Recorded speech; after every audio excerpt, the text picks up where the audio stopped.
Hallelujah. अपने हाथों को उठाओ सब जन। Thank you Jesus. खुदावंद तेरा पवित्र आत्मा इनकी जिंदगियों में कार्य करे। आज जितने जन खुदावंद इस लाइव टीचिंग को सुने, तेरी पवित्र आत्मा के जरिए ब्लेस्ड हो खुदावंद। इनकी जिंदगियों से हर वो कमी निकले खुदावंद जो तेरी ओर से नहीं, तुझसे जो दूर करती है खुदावंद। तेरा वचन इनकी जिंदगियों में आज काम करे, पवित्रताई में, सामर्थ में, नए दर्शनों में खुदावंद, नई ग्रेस में इन्हें लेके जाए खुदावंद। मैं तेरे जीवित नाम में इन्हें आशीषित घोषित करता हूँ खुदावंद। तेरी हीलिंग का आत्मा इन्हें छुए खुदावंद। जितने बीमार है इस वचन को सुने और चंगे हों खुदावंद। तेरा पाक रूह इनकी जिंदगियों में, इनकी सेवकाइयों में ग्रोथ के साथ खुदावंद इनको छुए। जितनी अंधकार की शक्तियां इनकी जिंदगी में काम करती, तेरे जीवित नाम में खुदावंद इस वचन के द्वारा इनको छोड़ के जाती रहें। तेरे जीवित नाम में हम मांगते हैं, आमीन। यीशु मसीह के नाम में आमीन। हालेलुया। स्वागत है यीशु मसीह की प्रेजेंस में। आप देख रहे हो कि मैं अपने प्रेयर रूम के साथ बैठा हूं और ये परमेश्वर की विल है कि यहाँ से अब मैं आपको रोज़ या एक दिन छोड़ के या कभी भी जब परमेश्वर का आत्मा मुझे लेके आया करेगा, मैं आपको टीचिंग दूंगा। इसका रीज़न ये है कि सिचुएशन कोई भी हो आपकी लाइफ में, वो मैरिज ट्रबल हो, वो फिजिकल ट्रबल हो, वो हीलिंग हो, वो कैंसर हो, वो एड्स हो, वो फाइनेंशियल ट्रबल हो, वचन के मुताबिक हमें जो तलवार दी गई है, यानी वो वस्तु जिससे हम काट सकते हैं, जिससे हम डिस्ट्रॉय कर सकते हैं, और हम जानते हैं हमारी जो आत्मा की तलवार है, क्योंकि हमें शारीरिक तलवारें परमेश्वर ने नहीं दी हैं, क्योंकि हमारा युद्ध सांसारिक नहीं, हमारा युद्ध इस संसार का नहीं, हमारा युद्ध किसी मांस, किसी लहू से, किसी सिख से, किसी कैथोलिक से, किसी पेंटिकोस्टल से, किसी समाज से नहीं। हमारा युद्ध शैतान से, अंधकार की शक्तियों से, उन आत्माओं से बाइबल कहती जो आज भी लोगों की डिस्ट्रक्शन के लिए काम कर रही हैं। तो वचन कहता है आत्मा की तलवार लो। जो भी सिचुएशन में आप हैं, अगर उसके पीछे वर्ड आपको नहीं मालूम कि मुझे कौन सा वचन बैक कर रहा है और कौन सा वचन इस सिचुएशन के लिए हथियार है, तब तक आपकी जो जीत है, जो विक्ट्री है, वो सुनिश्चित नहीं है।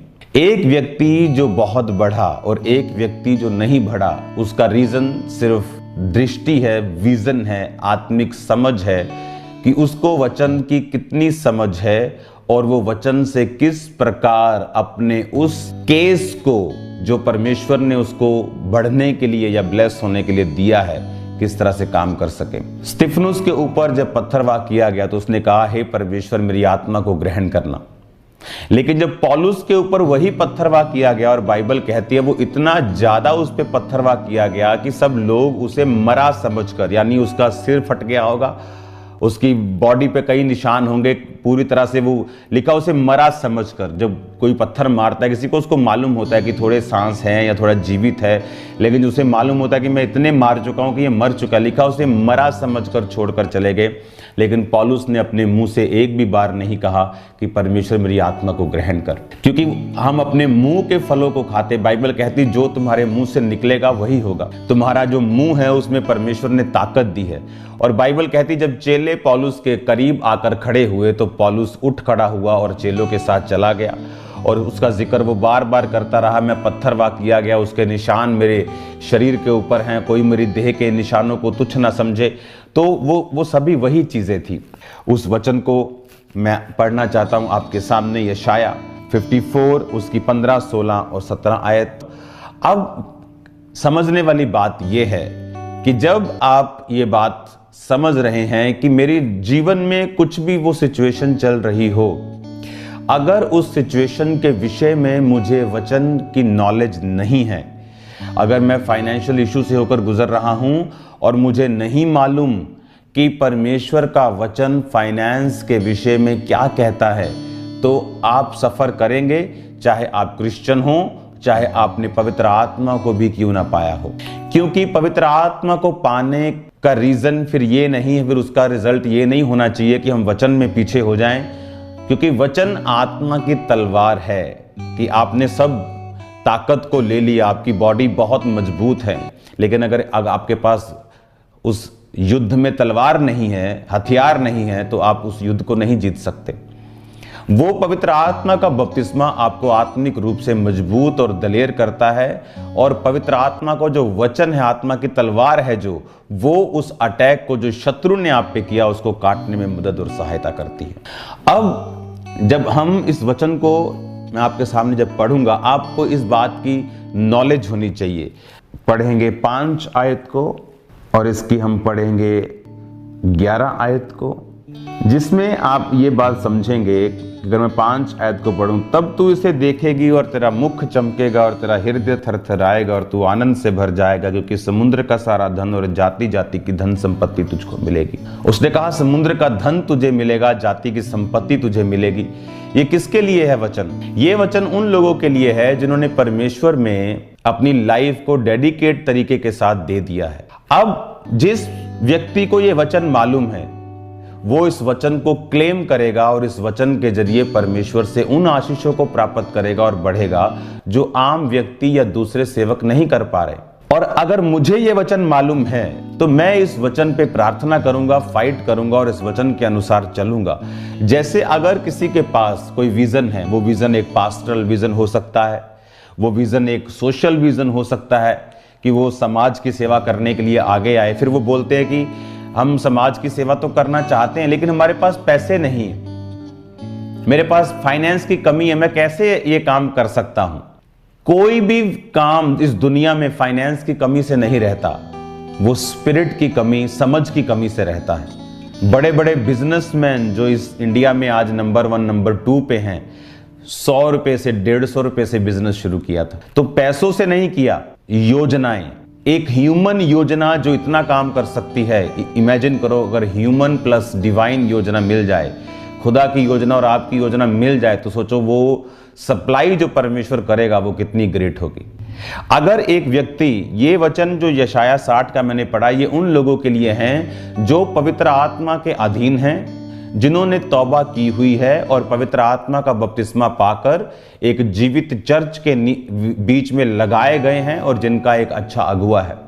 क्योंकि वो वचन जब परमेश्वर आपको देता है, वो उस तरह का एटमॉस्फेयर भी आपको देगा कि वो वचन आपकी जिंदगी में फल लाया जा सके।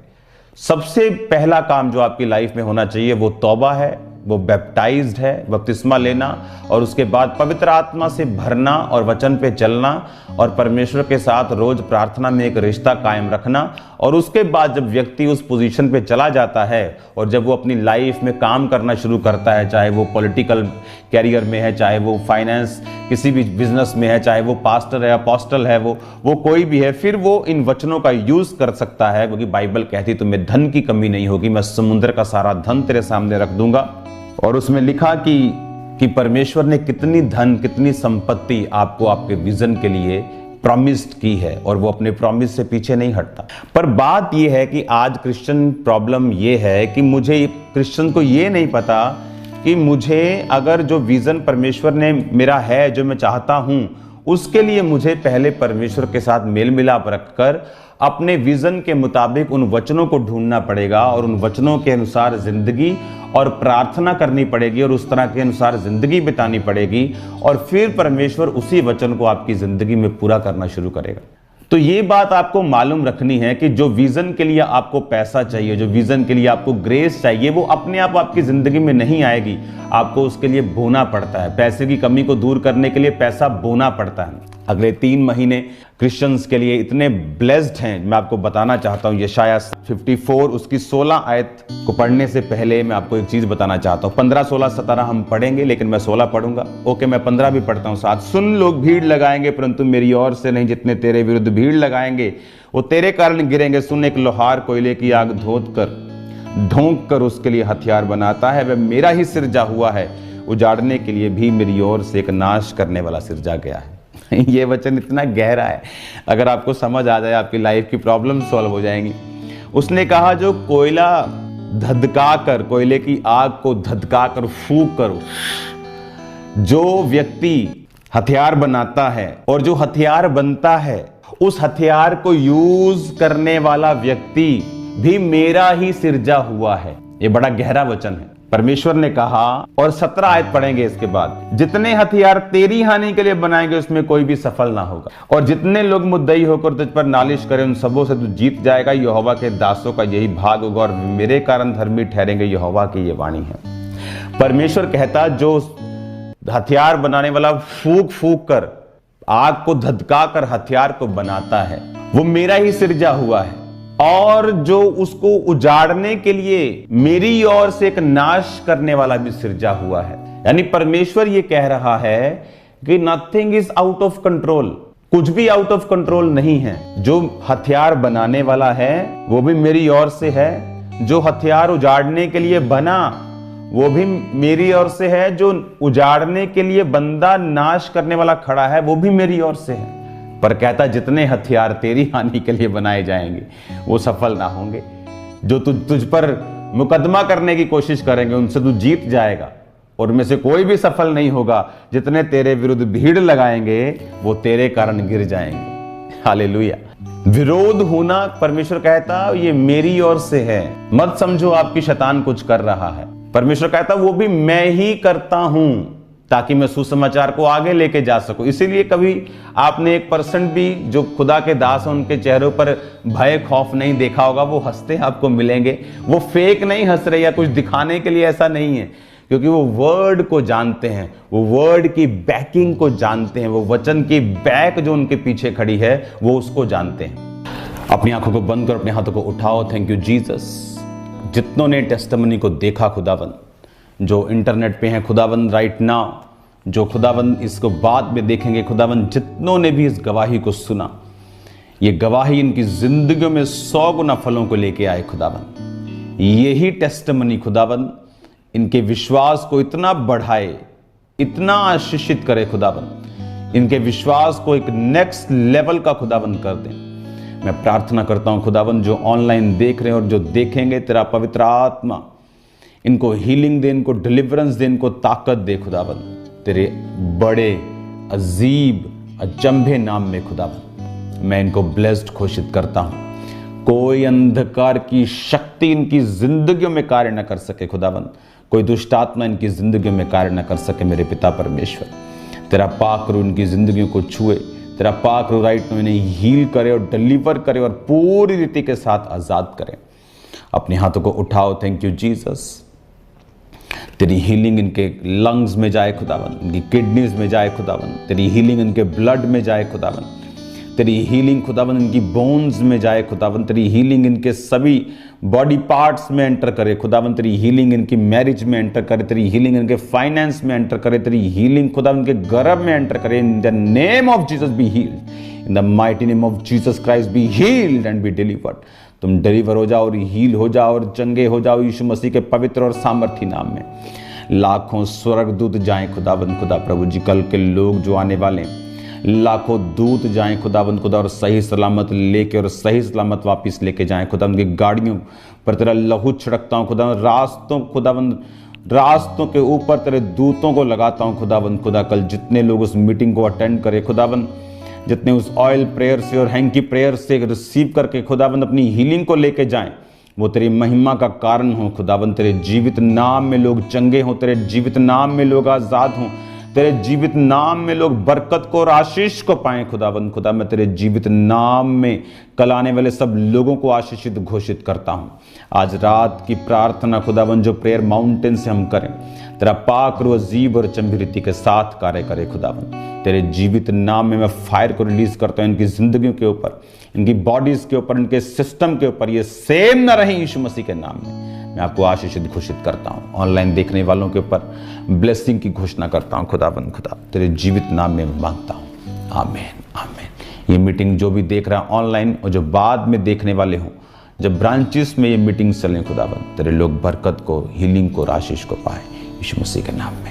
आमीन आमीन। God bless you all.